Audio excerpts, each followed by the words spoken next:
Gracias a todos los presentes por su participación, por estar aquí despiertos a las 10 de la mañana, quitándonos un poquito las lagañas y poniéndonos ya en ritmo para aprender sobre economía y dialogar unas cosas más de finanzas y contabilidad.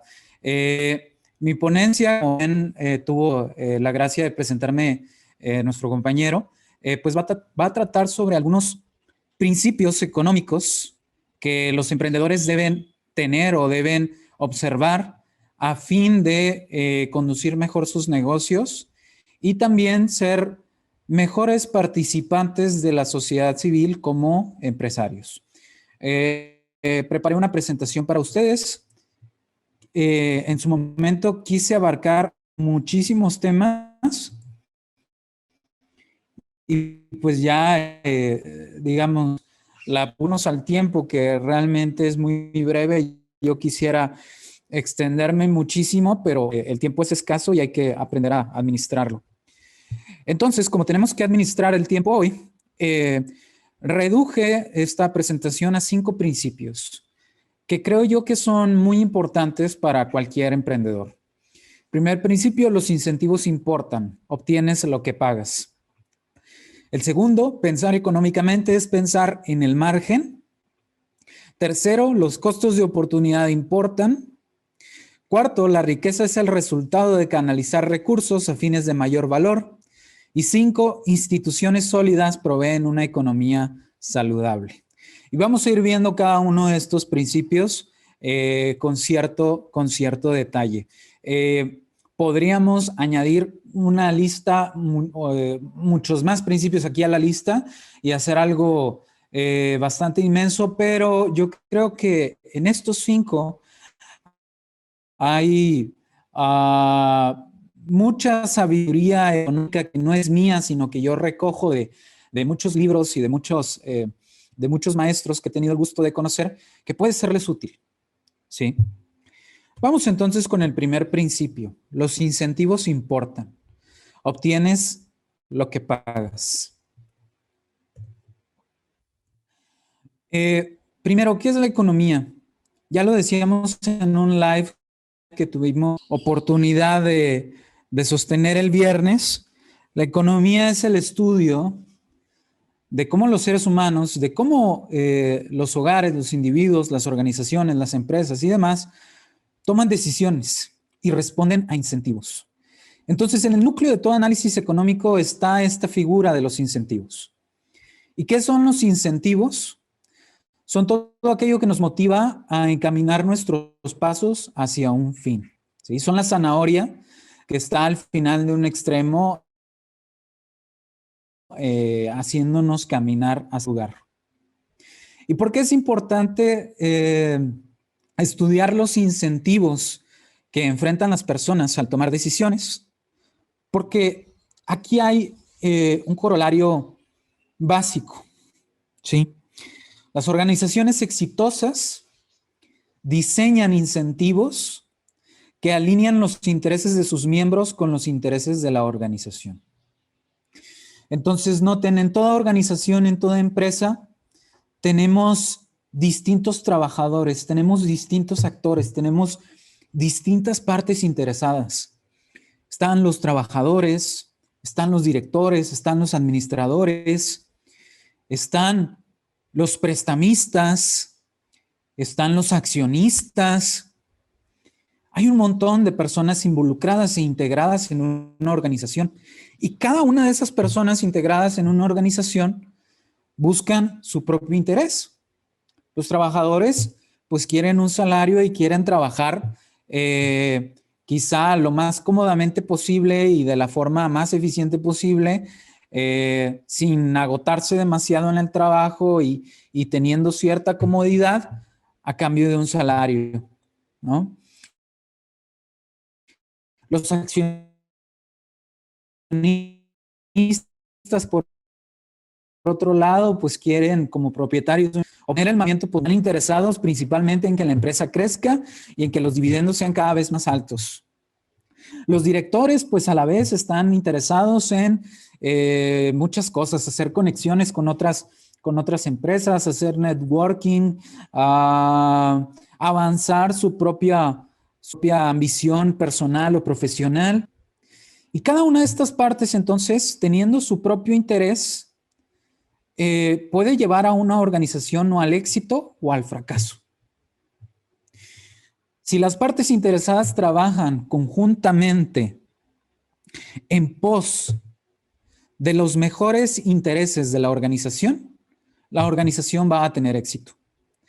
Pero la única forma en que van a trabajar de esa forma es si logramos en una empresa o en una organización diseñar incentivos que alineen intereses, ¿sí? Que conecten el interés del trabajador con el interés de la organización, el interés del accionista con el interés del trabajador y el interés del director con los intereses de los accionistas y de los trabajadores. ¿Ok? Antes de seguir y para reflexionar sobre la importancia de los incentivos, les cuento una historia. En 1787, es decir, a finales del siglo XVIII, el gobierno británico mandaba prisioneros en barco y contrataba a capitanes marítimos que tenían sus barcos y navíos privados para enviar prisioneros a Australia. Por cierto, si tengo algún detalle con mi internet, háganmelo saber para ver si puedo mejorar en alguna cuestión. No quisiera que se perdiera nada de la charla por una cuestión meramente técnica. Entonces, en 1787 el gobierno británico hacía eso. Contrataba capitanes para llevar prisioneros a Australia. Y pasaba algo curioso. Pasaba que muchos prisioneros llegaban con grandes problemas de... excelente, me dicen que todo bien. Muchas gracias. Pasaba que algunos prisioneros llegaban en pésimas condiciones de salud o morían en el trayecto de diversas enfermedades. Y hubo un gran escándalo en la sociedad británica de aquellos años. Y hubo un montón de gente pidiendo que mejoraran las condiciones de los barcos, porque, pues claro, eran prisioneros, pero no dejaban de ser seres humanos. Y pues no era simplemente algo humano tenerlos en condiciones tan pobres. Pero ¿de qué se estaban muriendo principalmente los prisioneros? De malos incentivos. Y un economista fue quien dio con la idea clave para salvar a miles de prisioneros después. ¿Tienen alguna idea de cuál fue esa idea que se le ocurrió al economista? Hubo muchas peticiones de, bueno, vamos a hacer una ley que obligue a los capitanes a rendir cuentas sobre el estado de salud de los prisioneros, vamos a mejorar las condiciones internas de los barcos. Hubo muchos intentos de mejorar las cosas y aún así se seguían muriendo los prisioneros. ¿Saben qué fue lo que hizo o lo que propuso este economista? Algo muy sencillo. El economista propuso lo siguiente. Propuso que en lugar de pagarle a los capitanes por cada prisionero que subía al barco, se le pagara a los capitanes por cada prisionero que bajara del barco en Australia. Y entonces noten, con solo cambiar una forma de pagar, cambió totalmente el incentivo de los capitanes, porque ahora sus ingresos ya no dependían de los prisioneros que subían al barco, sino de los prisioneros que lograban llegar hasta su destino. ¿Por qué fue exitosa la idea del economista? Porque alineó los intereses del público británico con los intereses de los capitanes marítimos. Entonces, muchas veces en las empresas tenemos que pensar de qué forma podemos coordinar mejor los intereses de todos los miembros de la organización a fin de que trabajen para el bienestar de una empresa. Como en el navío de la historia, hay muchas empresas que fracasan. a causa de una descoordinación de incentivos.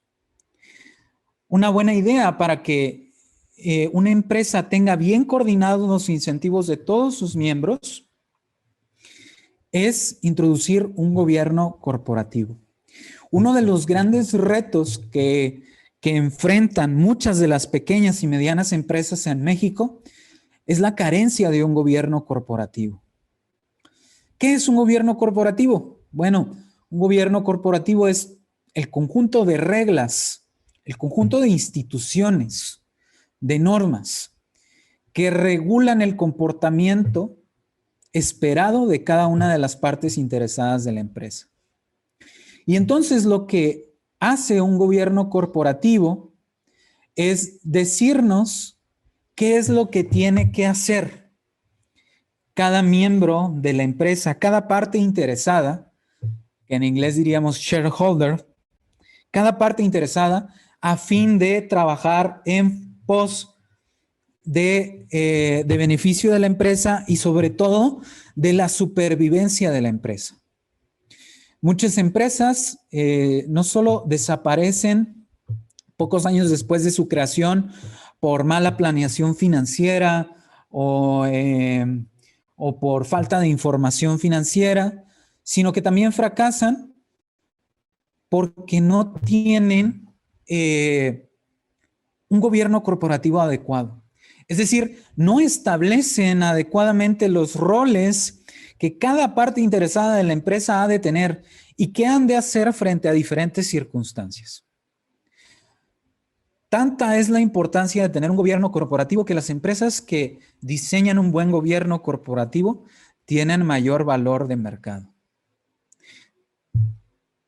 Y al tener mayor valor de mercado, también consiguen un financiamiento más barato, a tasas menores y en un mayor volumen. Ahora bien, noten que el primer principio decía, los incentivos importan y obtienes lo que pagas. Pero lo que pagas puede no ser siempre lo que quieres. Y eso es bien importante. Y antes de ir con esto, dejo de compartir un poco para que no se claven tanto leyendo la presentación, sino que reflexionen en estos temas también. En Estados Unidos, por ejemplo, hubo un programa en su momento de compensar a los maestros de distintas universidades por las calificaciones que obtenían sus estudiantes en una prueba académica estandarizada. ¿Y qué fue lo que pasó? Que subieron las notas de los estudiantes, porque los maestros se estaban beneficiando. Pero hubo una investigación de dos economistas, entre ellos, uno de ellos, Steven Levitt, autor de un libro muy divertido que se llama Freakonomics, que descubrió que lo que hicieron los maestros fue manipular las pruebas a fin de que los estudiantes pudieran pasar con trampa. Y entonces, ¿qué pasó? Que el gobierno diseñó un plan para compensar a los maestros por notas altas de sus estudiantes. Y cuando tú incentivas algo, obtienes lo que buscas. Pero lo que buscas no es siempre lo que deseas, ¿sí? El gobierno obviamente no estaba buscando que se manipularan las pruebas, que se hiciera trampa. Lo que estaba buscando era que mejorara el rendimiento escolar de los estudiantes. Muchas veces diseñamos incentivos esperando que no solo den un resultado deseado, sino que promuevan una conducta que nos parece a nosotros benéfica. Pero incentivar ciertas cosas no siempre lleva a lo que queremos. Y es por esta razón que hay que tener mucho cuidado en el diseño de incentivos. Y les voy a mencionar algunos ejemplos en la presentación. Por ejemplo, ¿una empresa debería pagar a destajo o pagar por hora? ¿Qué es pagar a destajo? Para quienes no sepan qué es pagar a destajo es pagar en función de resultados, en función de unidades producidas. Si estamos pensando, por ejemplo, en un agricultor, pagarle a destajo significa pagarle por la cantidad de jitomates que logra recolectar. ¿Sí? Eso es pagar a destajo. En muchos empleos no se paga de esa forma, sino que te pagan por hora. No te pagan en función del resultado que entregas, sino en función de las horas que trabajas. Ahora, parecería que lo ideal, sin embargo, pues es pagar a destajo, ¿no? Porque si pagas a destajo, estás pagando directamente en función de la producción que logran ejecutar tus trabajadores.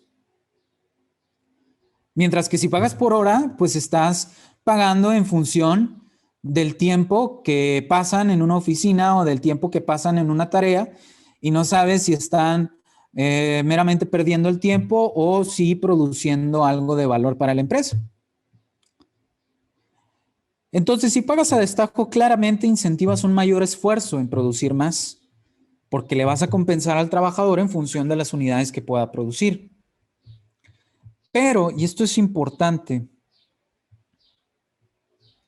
si la calidad de cada unidad producida es valiosa y costosa de monitorear, podrías incentivar una combinación indeseable de alta producción y baja calidad. Es decir, podrías, por ejemplo, incentivar al agricultor o al recolector a recolectar muchos tomates, a pesar de que muchos tomates los recolecta magullados, golpeados o de baja calidad. Y entonces puedes incentivar un estado de las cosas que no sea tan deseable como lo hubieras esperado. Motivar entonces el esfuerzo en cierta dirección puede no siempre ser deseable.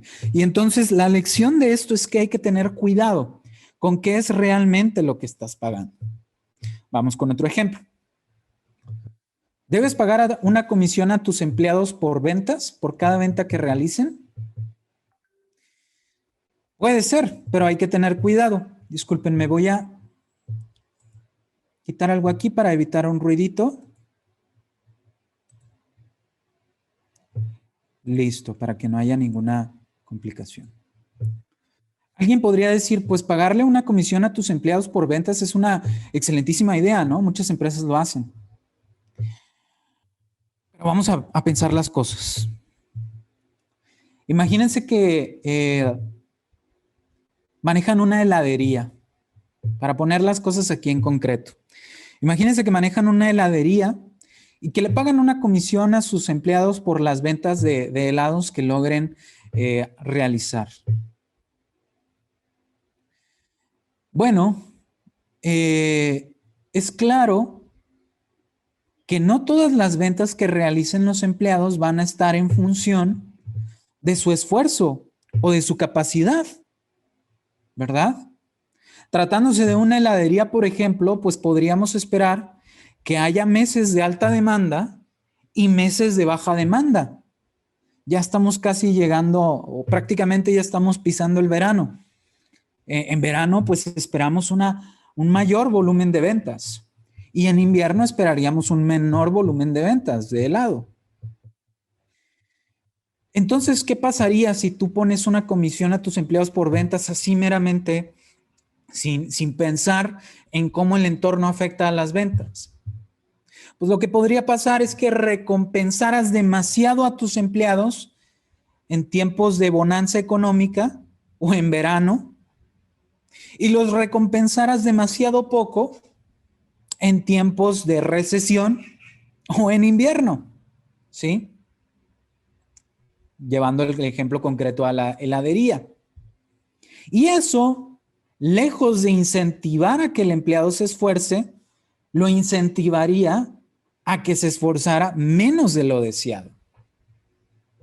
Entonces, una lección es que no basta siempre con recompensar un resultado sin tener en cuenta el entorno que afecta las condiciones de ese resultado. ¿Puede haber una solución? Sí. Económicamente hemos visto que una solución a este problema, una forma de aislar los efectos del esfuerzo de tus trabajadores, de las condiciones del entorno que influyen sobre un resultado, es, por ejemplo, implementar torneos. Y esto lo hacen muchas empresas.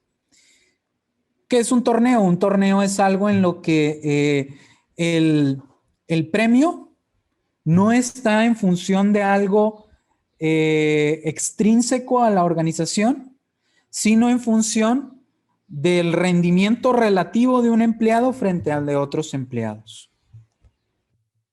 Y entonces esto sí que compensaría el esfuerzo, ¿verdad? Si las comisiones dependen de las ventas relativas de uno de los trabajadores a las de otros empleados, ahí sí que recompensamos directamente el esfuerzo que realiza un empleado en ejecutar más ventas. Porque si estamos en un entorno indeseable de recesión o de invierno, para referirnos a la heladería, estaríamos compensando no las ventas absolutas, sino las ventas relativas, compensando directamente el esfuerzo de los trabajadores. Que aunque hubiera pocas ventas, si tiene mayores ventas relativas a las de otros empleados, estaría recibiendo un beneficio. Y otro ejemplo. Cuando la brecha entre lo que pagamos y lo que queremos obtener es difícil de cerrar, lo mejor paradójicamente es procurar incentivos débiles. Volvamos, por ejemplo, al tema que yo les decía o a la historia que yo les decía de las escuelas con las pruebas académicas estandarizadas. ¿Qué era mejor?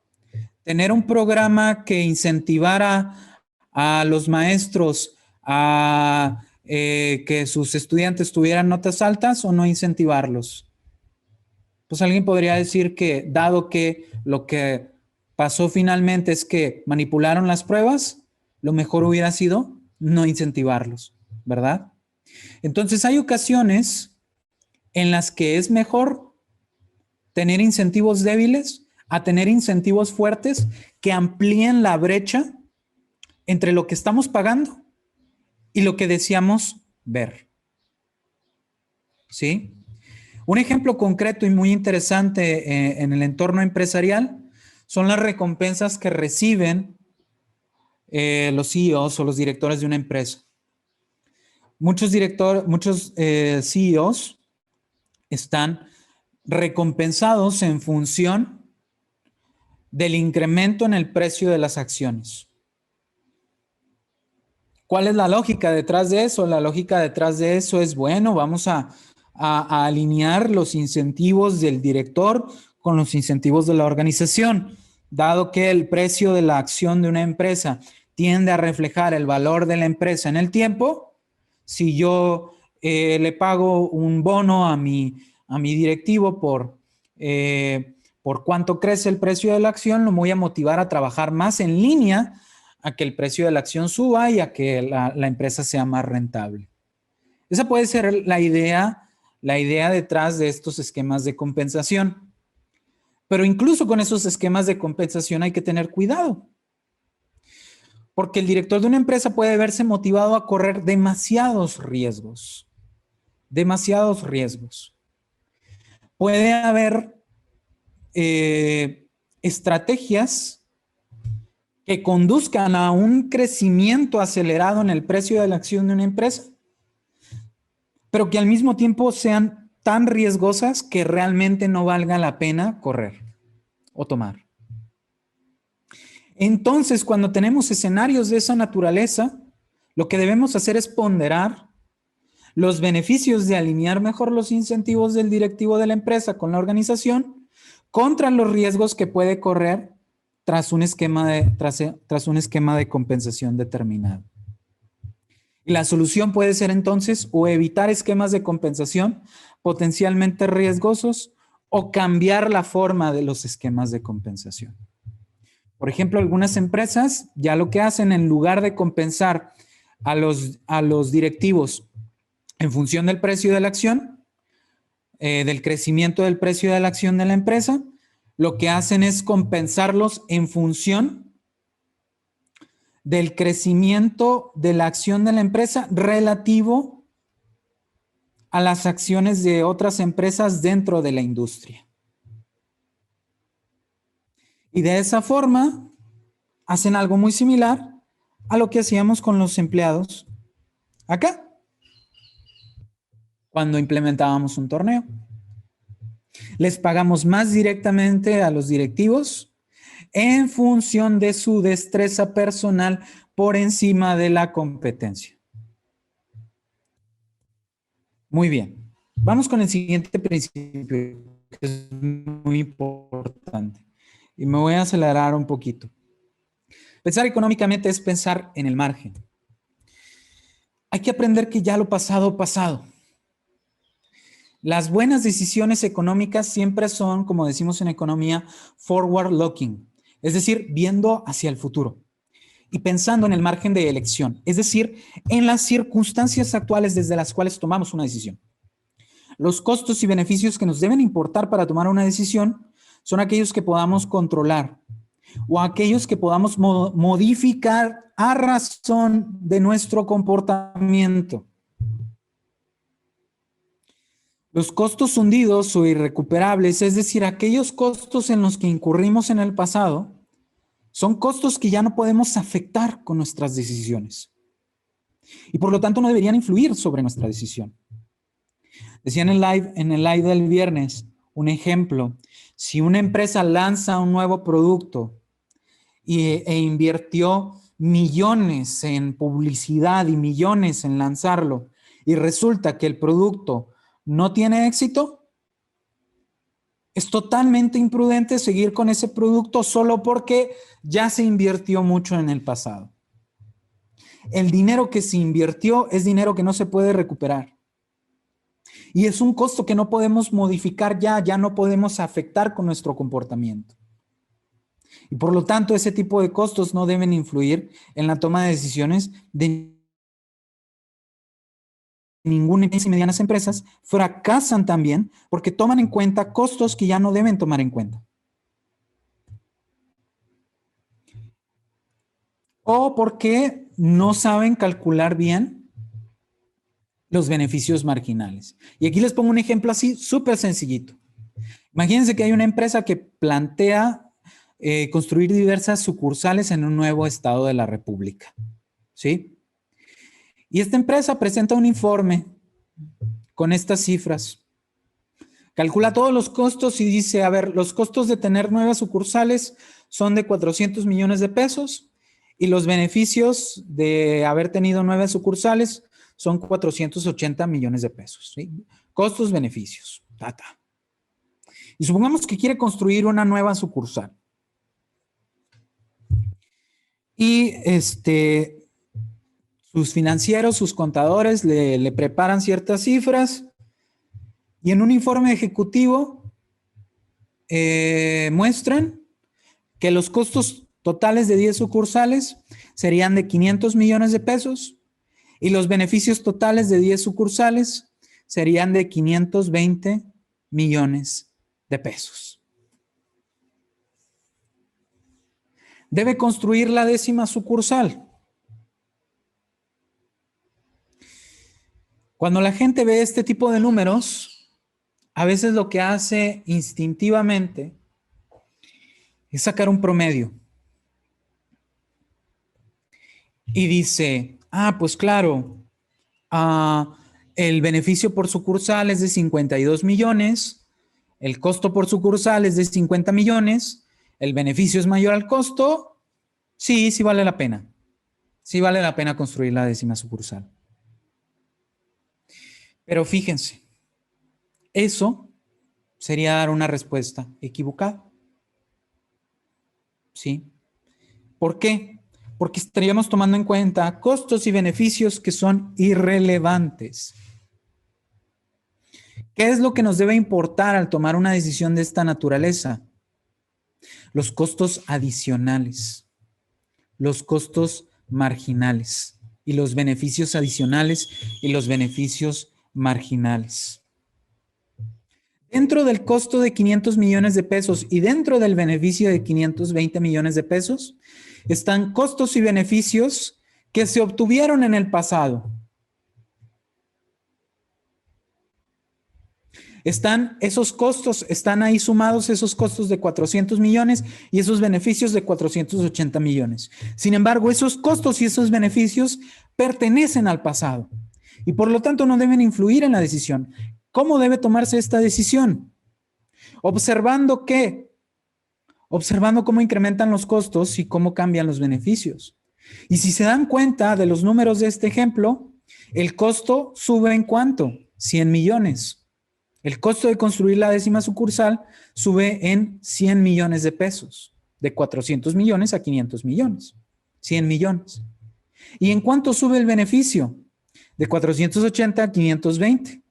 Es decir, el beneficio sube solo en 40 millones de pesos. Noten entonces que el costo adicional sería de 100, mientras que el beneficio adicional sería apenas de 40 millones de pesos. Y cuando vemos las cosas así, en el margen, forward looking, ¿sí? Pensando en el costo adicional y en el beneficio adicional, viendo ahí las cosas así, ahí nos damos cuenta de que no sería rentable construir la 10ª sucursal. Porque construir la 10ª sucursal sería equivalente, como pongo acá, a tirar 100 millones de pesos en algo que solo vale 40 millones. Y sin embargo, muchas veces tomamos decisiones basadas en promedios. Muchas veces, ¿qué es lo que pasa? Que la persona va, por ejemplo, a un 7-Eleven y ve una promoción de 2 botellas de agua por, llévate la primera botella de agua, y 2 botellas por 20, ¿no? ¿Y qué es lo que piensa la persona? Ah, pues 2 botellas por 20, eso quiere decir que en promedio me cuesta 10 pesos cada botella. Pero ¿cuál es el problema de pensar así? Que eso es irrelevante, el costo promedio. Lo que importa es si vale la pena asumir un costo adicional de 5 pesos para conseguir la segunda botella. Entonces hay que cambiar el chip muchas veces para tomar decisiones adecuadas económicamente. Otro principio es el principio de que los costos de oportunidad importan. ¿Qué son los costos de oportunidad? Los costos de oportunidad en economía son los costos que no necesariamente involucran un desembolso de dinero, un gasto, ¿sí? Pero que sí deben influir en nuestra toma de decisiones porque representan un sacrificio. Los costos de oportunidad representan el valor de aquello que sacrificamos cuando elegimos cierta ruta de acción. Y entonces hay que aprender a diferenciar entre ganancias contables y ganancias económicas. ¿Cuáles son las ganancias contables? Pues las que podemos determinar a través de un estado de resultados, ¿sí? A través de un estado financiero. Y entonces en un estado financiero tenemos todos los ingresos explícitos, las ventas y demás, y todos los costos explícitos, todo lo que se gastó por concepto de intereses, todo lo que se gastó por concepto de costo variable y costo fijo y tal. Y a veces nos concentramos mucho en eso y es muy bueno tenerlo bien claro para poder determinar adecuadamente cuáles son nuestros flujos de efectivo. Pero en los estados financieros a veces no se toman en cuenta los costos de oportunidad, los costos implícitos. Es decir, costos que quizá no involucran una salida de efectivo de la empresa y que sin embargo deben influir sobre su decisión porque representan un sacrificio. Un ejemplo así muy soso. Imagínense un puesto de hamburguesas. ¿Cuáles son los costos explícitos de un puesto de hamburguesas? Pues los ingredientes, el pan, la lechuga, la carne, todo eso, la catsup, etcétera, la mano de obra, los trabajadores, el gas o la luz que se necesite para la cocina, los materiales, los utensilios de cocina, la renta de alguna máquina que nos sirva para, no sé, digamos, mejorar la eficiencia de la carne que preparamos, etcétera. Todo eso representa un gasto y un costo explícito y va a aparecer en estados contables o va a influir sobre estados contables. ¿Cuál sería un ejemplo de un costo de oportunidad, un costo implícito para el dueño de un puesto de hamburguesas? Pues, por ejemplo, el salario que ese dueño podría ganar en un empleo alternativo. Si tú tienes tu propio puesto de hamburguesas y tienes éxito, y de pronto llega una empresa, ¿sí? Imagínense un Carl's Jr., por ejemplo, y te ofrece comprar tu puesto de hamburguesas o te ofrece contratarte como chef para una nueva hamburguesa especial que va a salir en tu nombre, pero que ahora va a ser propiedad de Carl's Jr. Si te hacen ese ofrecimiento y no lo tomas, asumes un costo en la medida de lo que pudiste haber obtenido si lo aceptabas. Y entonces ese costo quizá no se va a reflejar en un desembolso explícito de dinero. Si el dueño se niega a trabajar para Carl's Jr., pues en su estado contable no va a aparecer el dinero que pudo haber ganado en Carl's Jr. Y sin embargo, ese dinero que pudo haber ganado trabajando para Carl's Jr. es un costo también, porque involucra un sacrificio. Un buen empresario no solo está atento a los beneficios o ganancias contables, que como dije, son súper importantes, sino que también está atento a las ganancias económicas. Es decir, a aquellas ganancias que contemplan costos de oportunidad no incluidos en los gastos incurridos. Piensen de esta forma, ¿seguirían siendo su propio jefe de un negocio si eso implicara renunciar a un trabajo con un salario súper jugoso en las oficinas de Google? Pues quizás sí o quizá no, pero deberían pensarlo. Hay muchas personas aquí en México que haciendo ya su contabilidad tienen ganancias contables positivas, ¿sí? Pero tienen ganancias económicas negativas. Es decir, que aunque tienen beneficios explícitos superiores a costos explícitos, resulta que cuando contabilizamos aquellas oportunidades que dejaron escapar, tienen pérdidas económicas. Y entonces lo que pasa es que muchas personas tienen continuamente pérdidas económicas, continuamente están dejando ir oportunidades de empleos de sus recursos que serían más rentables en otros usos y al hacerlo no crecen y meramente se quedan siendo sus propios jefes. Un buen empresario trasciende ser solo su propio jefe. ¿Sí? Trasciende eso.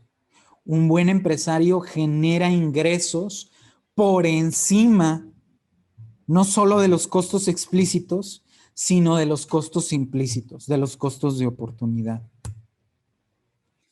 Otro principio, ya me voy más rápido porque nos queda muy poquito tiempo, es que la riqueza resulta de canalizar recursos a fines de mayor valor. Cuando un empresario tiene ganancias, es porque los consumidores están votando por su producto más que por otros productos alternativos. Los consumidores le están diciendo algo como lo siguiente: hey, sí, tú empresario que está teniendo ganancias, valoramos más el uso que tú le estás dando a los insumos que lo que podría haberse hecho con esos insumos alternativamente. Si tú tienes un puesto de limonadas y obtienes un beneficio económico, prácticamente es como si los consumidores te estuvieran diciendo: valoramos más que estés usando los limones en hacer limonadas que en usarlos de otra forma. Y si tienes pérdidas, es lo contrario. Significa que los consumidores, ya se me estaba cayendo aquí la computadora, si tienes pérdidas, significa que los consumidores te están diciendo, valoramos más lo que pudiste, otra cosa alternativa que pudiste haber hecho con tus recursos que lo que me estás ofreciendo. Y entonces el mensaje de los consumidores es claro a través del sistema de pérdidas y ganancias. Cuando el consumidor, más bien, cuando el empresario tiene pérdidas, es porque no está empleando los recursos como debería. Es porque debería cambiar la forma en la que combina los insumos de los cuales dispone para producir algo que sí sea de mayor valor para los consumidores. Y entonces toda esa antipatía que hay entre el público hacia los empresarios está mal ubicada. Las ganancias no son resultado de explotar a los trabajadores o de pagar poco meramente, son resultado de imaginar usos más valiosos de los recursos. Las ganancias económicas que tienen los empresarios son un premio que le dan los consumidores por el servicio de trasladar recursos de usos menos valiosos a usos más valiosos. Entender esto es entender la naturaleza económica del empresario. Y una forma de verlo es con diagramas de oferta y demanda. Entonces imagínense que acá tenemos dos diagramas de oferta y demanda de carne, ¿sí? Carne roja, como se vende en Puebla y como se vende en Querétaro. Tenemos la demanda. La demanda obviamente guarda una relación inversa con el precio. A mayor precio, la gente disminuye su consumo de carne y a menor precio, la gente aumenta su consumo de carne. Y la oferta es al revés. A mayor precio, hay más productores ansiosos de vender más carne. Imagínense que un empresario ve esto, ¿sí? Ve que, por ejemplo, la carne en Puebla se vende a 40 pesos por kilo y a 60 pesos por kilo en Querétaro. Un empresario que es inteligente, ¿qué es lo que va a hacer? Pues va a decir, pues quizá convendría comprar carne en Puebla, que es barata, y venderla en Querétaro y obtener una ganancia, ¿no? Comprarla ahí donde sale barata y venderla ahí donde sale cara. A esto se le conoce en economía como arbitraje. Comprar barato y vender caro. Y supongamos que así lo hace el empresario. ¿Qué es lo que pasaría? Que aumentaría su demanda en el lugar donde el precio es barato para luego vender en el precio donde es caro. Los empresarios, cuando detectan oportunidades de arbitraje, tienden a aumentar la demanda en los mercados en los que un bien se vende a un precio relativamente bajo, a fin de venderlo en mercados en los que el bien se vende a un precio relativamente más alto. Y su riqueza aumenta, ¿por qué?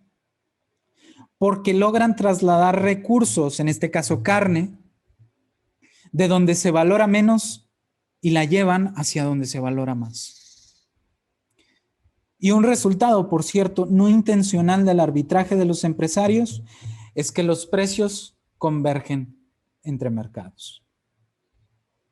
Entonces los empresarios no solo tienen un papel positivo dentro de una sociedad porque llevan recursos de donde se valoran menos hacia donde se valoran más, sino que además son benéficos en una sociedad porque estimulan la convergencia en precios dentro de una sociedad. Es decir, estimulan que las cosas tiendan a tener un precio similar o uniforme en distintos mercados. Y ya solo para cerrar, otro principio interesante es que las instituciones sólidas proveen una economía saludable. Y esto es importante que un empresario lo tome en cuenta porque un empresario es un actor importante dentro de toda sociedad civil. Y es importante que un empresario sea partícipe dentro de la esfera pública y abogue a favor de economías con instituciones sólidas.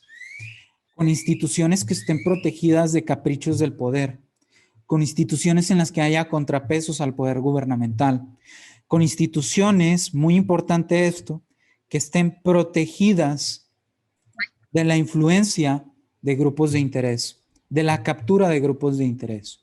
Y aquí yo les comparto una frase de Angus Deaton, que es premio Nobel de Economía, de un libro muy bonito que se llama El Gran Escape. Él dice, la búsqueda de rentas. ¿Qué es la búsqueda de rentas? La búsqueda de rentas consiste en la manipulación del entorno político por parte de grupos de interés para sacar una ganancia. Eso es búsqueda de rentas. Y Deaton dice, la búsqueda de rentas puede llevar a que el crecimiento económico sea reemplazado por la guerra intestina en la cual cada grupo pelea de manera cada vez más maligna por porciones de un todo que se contrae. Tomando ventajas de las circunstancias, los grupos de interés pueden enriquecer a unos pocos a expensas de la mayoría, cada uno de cuyos integrantes podrá perder tan poco que siente que no vale la pena organizarse para impedir el despojo. Los efectos acumulativos de varios de estos grupos pueden, empero, corroer a una economía desde sus entrañas y ahogar el crecimiento. Las élites poderosas y ricas han frenado el crecimiento económico en el pasado y lo pueden frenar nuevamente si se permite que socaven a las instituciones de las que depende el crecimiento dotado de una base amplia. Como emprendedores hay que proteger las instituciones de una economía, protegerlas de las capturas de grupos de interés que pueden manipular el entorno legal y político para sacar beneficios económicos. ¿Sí?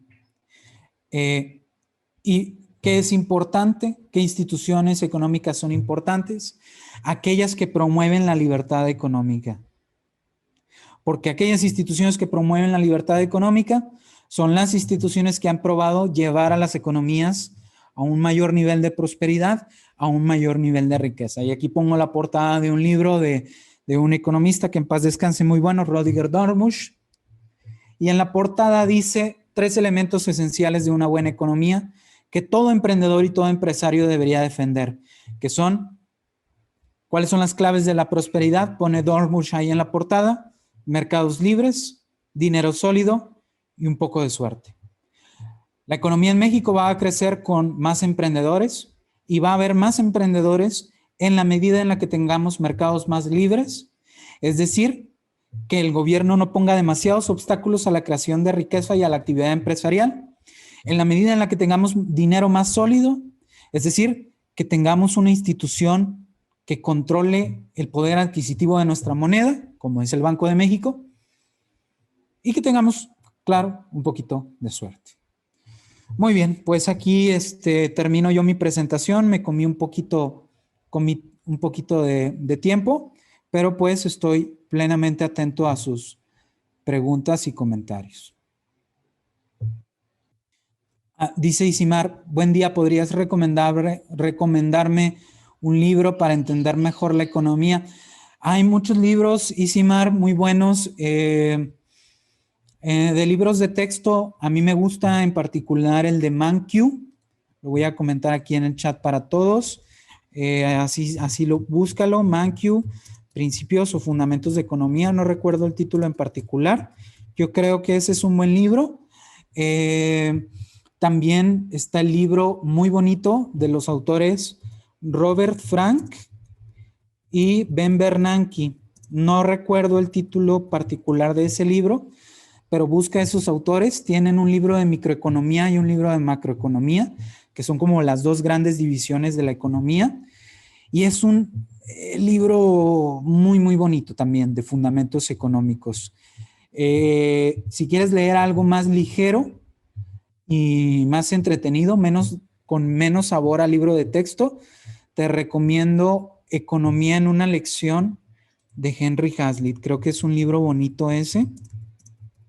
Economía en una lección de Henry Hazlitt. Y si te animas a leer en inglés, busca Basic Economics de Thomas Sowell, que creo que es muy buen libro también. Entonces esos son libros, ya para no saturarlos tampoco de recomendaciones de literatura, son libros que en lo particular a mí me gustan y que creo que son útiles. Dice David, ¿Cree que la economía en México crezca a la par del déficit que tuvo por la pandemia? Bueno, pues la deuda, como porcentaje del PIB subió en México, pero no tanto porque el gobierno federal se endeudara masivamente. De hecho, el gobierno federal fue muy conservador en, en su gasto. Hubo muchas recomendaciones de que era el momento para que se endeudara mucho y no quiso hacerlo tanto como pudo, pero aún así subió como porcentaje del PIB. ¿Y por qué subió como porcentaje del PIB? Pues porque si tu numerador se mantiene más o menos estable, pero tu denominador, que es el PIB, numerador deuda, denominador PIB, si tu denominador se contrae, pues crece la deuda como porcentaje del PIB. Entonces, probablemente lo que veremos es que conforme la economía se recupere, primero Dios, pues ese indicador va a tender a disminuir, ¿verdad? Pero el que disminuya, pues sí va a depender de que el gobierno no le ponga muchas trabas a la actividad empresarial y que también políticas como la vacunación sean más eficientes para que podamos ir retornando gradualmente a algunas actividades que cesaron con la pandemia. Yo tengo una pregunta, Serge. Por ejemplo, aquí tenemos varios estudiantes y pues jóvenes que igual no entienden mucho la economía. Por ejemplo, Sí. desde tu perspectiva, ¿qué has visto los diferentes movimientos políticos y aconteceres que afectan directamente a la economía desde las decisiones del gobierno?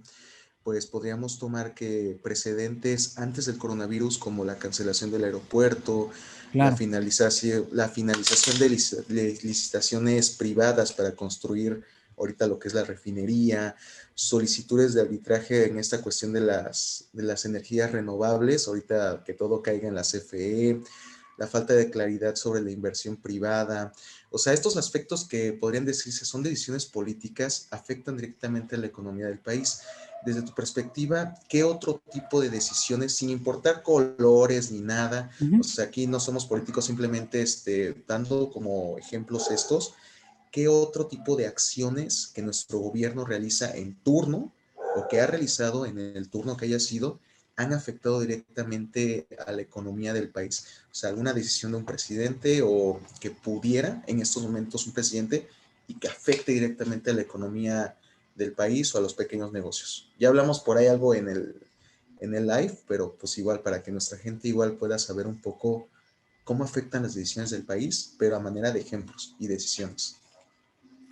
No, pues tú mencionaste varias que realmente tuvieron un impacto importante sobre todo en la salud institucional de México. Nota que yo decía en la presentación, algo que nos debe importar mucho como emprendedores es el entorno institucional. Y no me expandí, pero instituciones en economía significan reglas del juego. ¿Sí? Cuando los economistas hablan de instituciones, se refieren a las reglas del juego. Es decir, se refieren a las leyes, a las normas y pues a todo lo que afecta las recompensas o sanciones que los actores económicos esperan de determinadas acciones. ¿Sí? Se refiere a todo el entorno, a todo el entorno legal, a todo el entorno normativo que hay en un país. Y cuando ese entorno institucional es vulnerado o se vuelve más frágil porque dejan de quedar claras las reglas del juego o las reglas del juego se someten a consultas populares, por ejemplo, pues eso afecta a la confianza de los inversionistas. Y al afectar la confianza de los inversionistas, no solo frena la posibilidad de insertar más empresas en el país y generar más empleos, sino que también afecta al crecimiento económico y afecta entonces a las posibilidades que pueda tener todo pequeño o mediano empresario de sacar adelante sus proyectos. Afecta además al costo del financiamiento que ha de, que ha de adquirir. Decisiones que ha tomado el gobierno sobre Pemex, por ejemplo, pues han incidido sobre la calificación crediticia de Pemex. Y al incidir sobre la calificación crediticia de Pemex, han incidido sobre el riesgo país.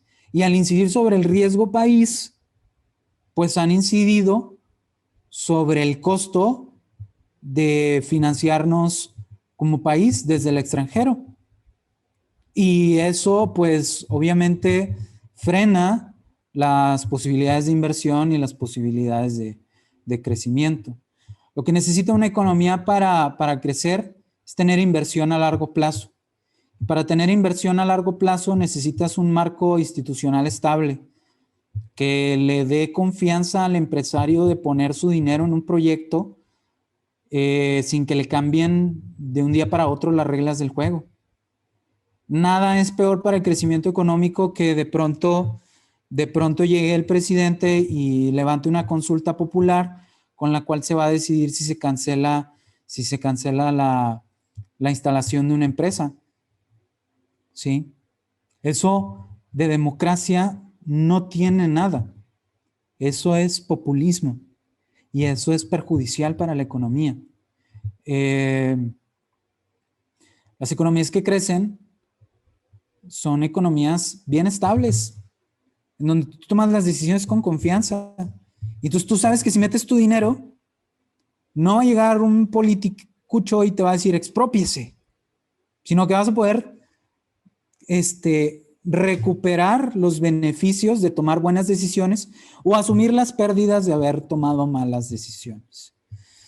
Mencionabas la cancelación del aeropuerto, esa fue una mala decisión. La refinería en Dos Bocas también no es una muy buena decisión. Hubo simulaciones del Instituto Mexicano de Competitividad que me parece que mostraban que solo en el 2% de las simulaciones el proyecto era rentable. Es decir, ¿qué hicieron? Corrieron varias simulaciones en distintos escenarios y en el 98% de los distintos escenarios en los que corrieron la simulación de la rentabilidad de este proyecto, en el 98% era una pérdida de dinero. Y solo en un 2% de las simulaciones, que te imaginarás con condiciones muy particulares y condiciones que muy improbablemente van a ocurrir, era rentable este proyecto. Y entonces eso, pues, finalmente deriva en que los mexicanos están tirando dinero a un proyecto que no es rentable. Entonces las consultas populares también son algo que vulnera la calidad institucional del país. ¿Qué más vulnera la calidad institucional del país? A la autonomía del Banco de México, por ejemplo.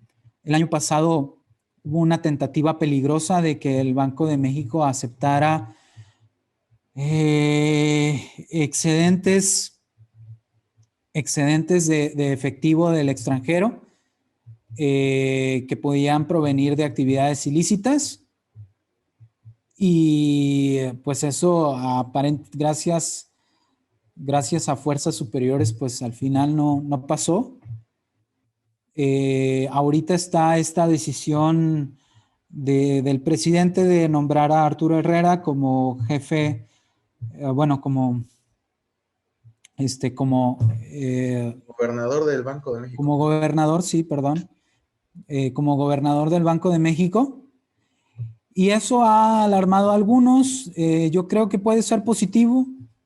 Creo que todavía hay contrapesos buenos en el Banco de México y siento que hace menos daño ahí en el Banco de México que el que podía hacer en la Secretaría de Hacienda, donde el impacto que podía tener de escuchar al presidente podía ser mayor que el que va a poder tener en la Junta de Gobierno. Pero habrá que ver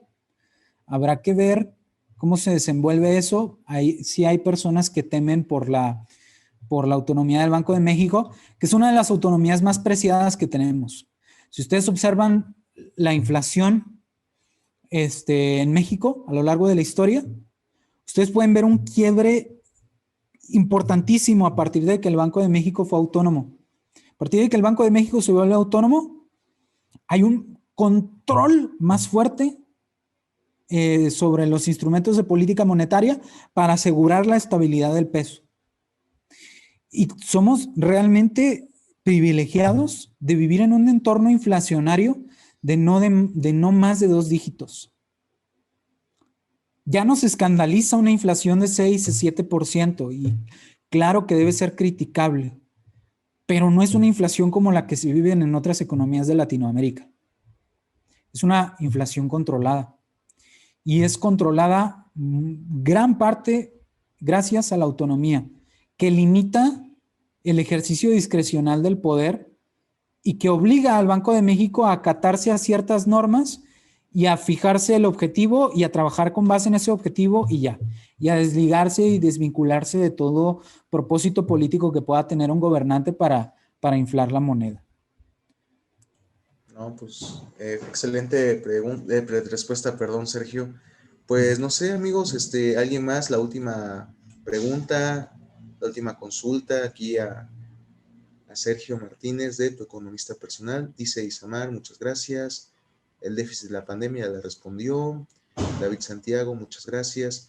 Ok, les voy a dejar la red social de Sergio, Tu Economista Personal. Váyanse a la liga para allá porque tiene bastante contenido de valor. Y también les voy a dejar el canal de YouTube de Sergio para que también puedan nutrirse y saber un poco más de la economía. Mi estimado Sergio, pues muchas gracias. No sé si tengas algún último comentario, tus redes sociales, próximos proyectos, vas a dar siguientes cátedras, o sea, último comentario, mi estimado, ¿algo más?